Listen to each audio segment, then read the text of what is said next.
हाथ में कर लो तेरा हाथ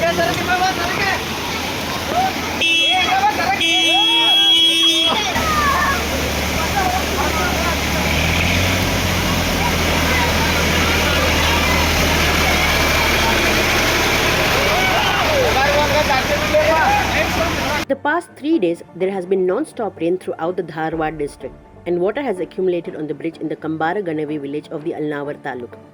This Kambarganavi bridge issue hasn't just arisen. Pit fills up with every rainstorm, and the water begins to flow over the bridge.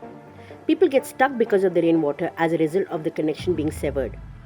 They were unable to cross the road since Kambarganavi bridge was submerged in water even on Thursday. A biker was in the middle of crossing the road when he became trapped. Locals rescued the biker, though they were being washed away by the flood water. Kids were stranded on one side of the bridge as they were walking home from school. The locals used JCB and tractors to cross the road filled by the flood water. The Kambarganavi bridge is now totally blocked due to non-stop rains for almost 3 days in the vicinity, which has caused water to accumulate, causing blockage.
चप्पल बोलो ना